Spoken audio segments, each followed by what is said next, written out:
Introduction. How would you like to work for yourself? How would you like to be free from the burden of answering to a demanding boss? How would you like to set your own hours? Most of us would answer yes to all of these questions. That's why, on the surface, being an independent consultant sounds like everyone's dream job. But the author cautions readers that, as great as it sounds, being your own boss actually requires a great deal of discipline, patience, and effort. And although you've probably heard that consultants make a killing, this industry is unlikely to make you rich overnight unless you learn how to make the industry work for you. That's why you need the top tips that will take your business from good to great and help you make $1 million in the process. And over the course of this summary, we're going to learn how to make that happen.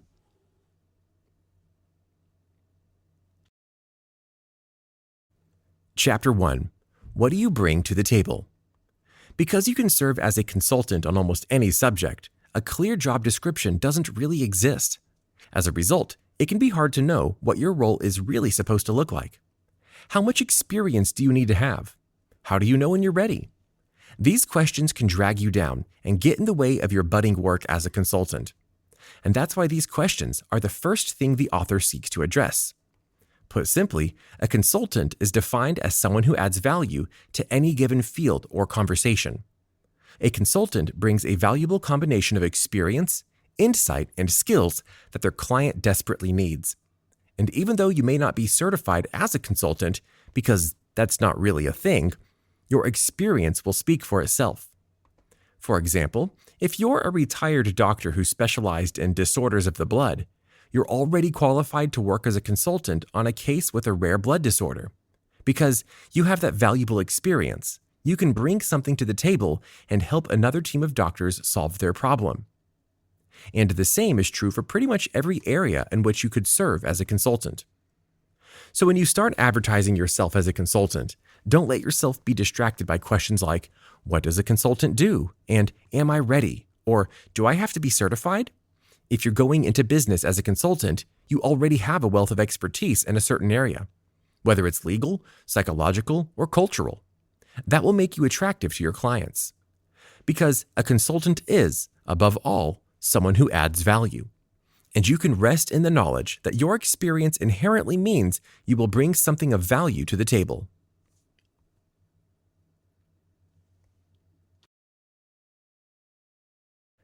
Chapter 2.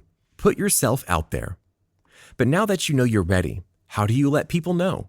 And how do you sell yourself as a consultant? This is yet another area where your expertise comes in handy because this is how you attract clients, by letting your results speak for you. For example, if you have published articles in your field, won awards, attended conferences, or achieved notable results, you can organize these in a portfolio or a website to showcase your accomplishments and tell clients why they should choose you.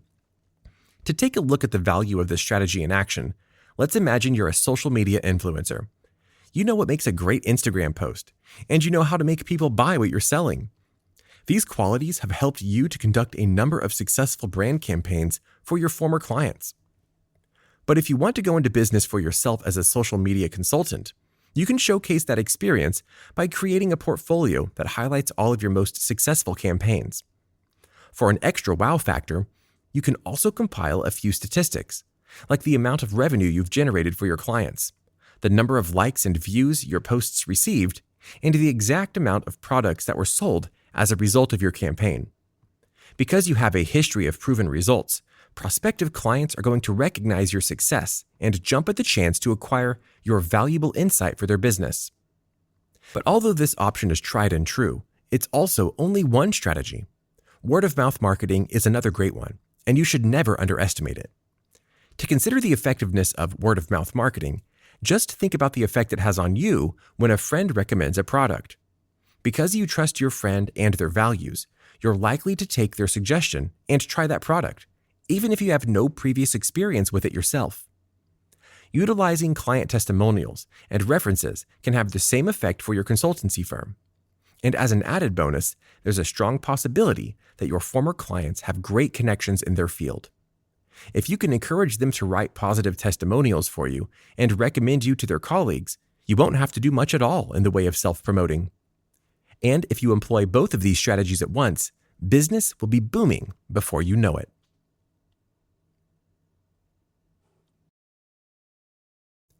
Chapter 3.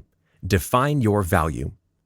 We've already examined the value you bring to the table as a consultant, but now it's time to take the next step, learning how to market that value.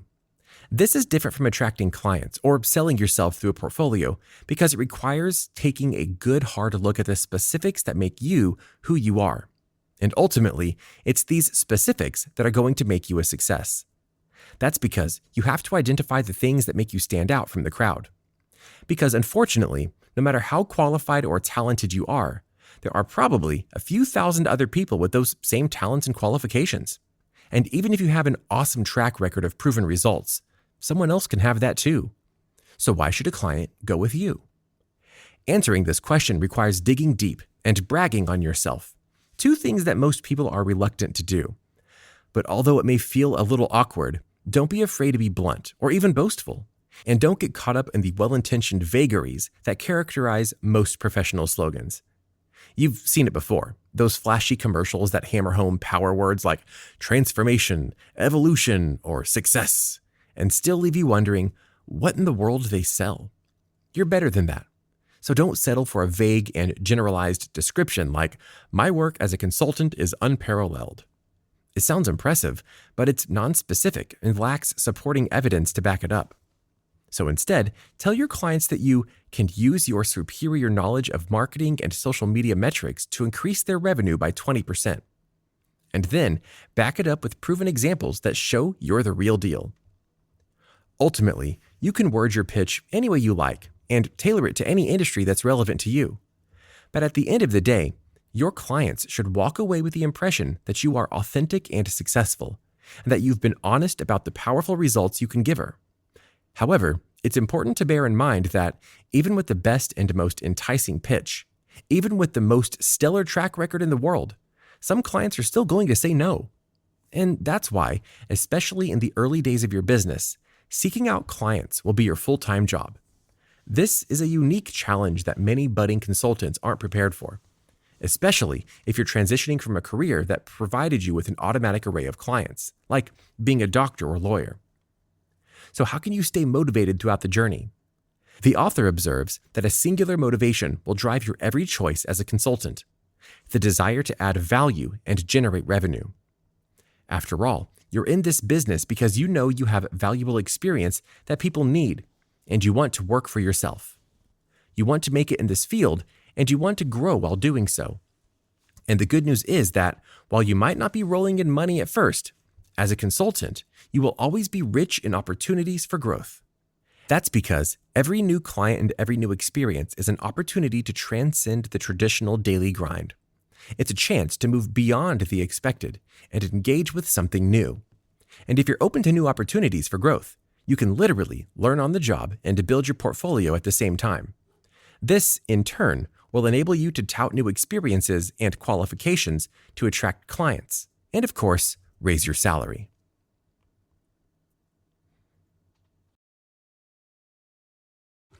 Chapter 4. How to fire your clients. No doubt about it, working for yourself comes with a variety of new perks, and the ability to fire your clients is one of them. Yes, you really heard that right. As a consultant, you can reserve the right to fire clients. But although that might sound fun, the author cautions that it is crucial to exercise your firing powers with caution. There are always going to be difficult clients, the ones that attack you with unreasonable demands that will never be satisfied with what you do. And although they might be the ones you want to fire, they might not be the ones you need to fire. And that brings us to our fourth and final step, identifying the clients that impede your growth. This step requires a great deal of professionalism and discernment, and one of its foundational principles is the knowledge that, unlike other businesses, you don't have to keep every client that comes to you.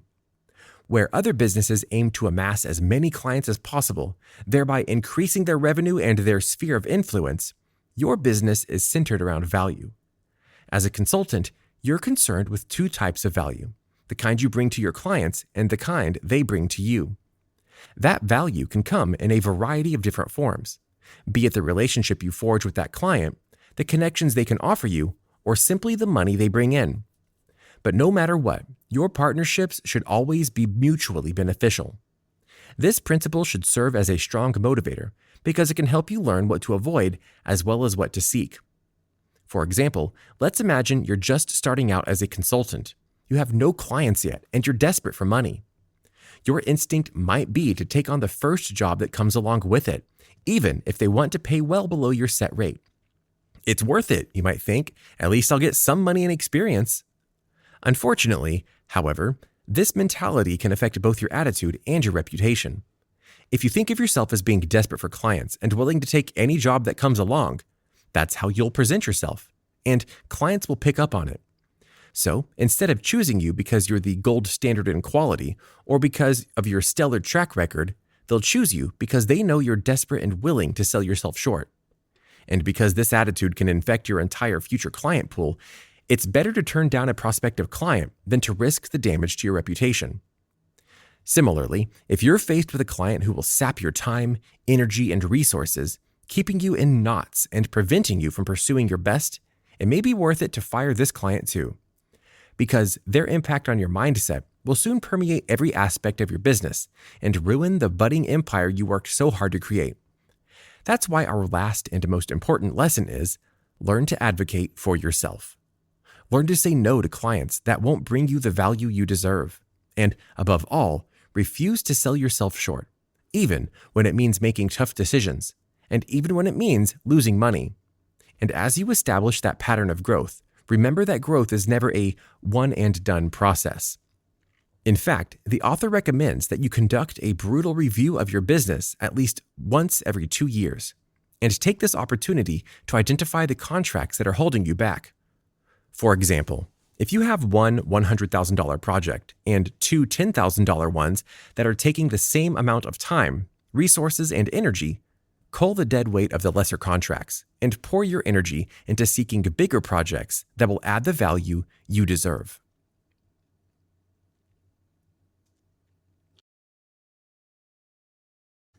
Final summary. Being your own boss and establishing your own consulting business is awesome. But the role also comes with a unique set of demands not found in more traditional jobs. Being prepared for these demands is key, and that's why the author recommends that you concentrate on value added, learn to advocate for yourself, build a likable brand, and showcase your experience. And as you hone these skills, it may help to remember that, no matter what your field of expertise is, consulting is always a people business.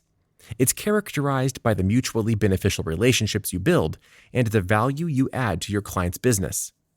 However, you should also keep in mind that your clients should add value to your business as well, and it is critical to fire clients that impede your growth.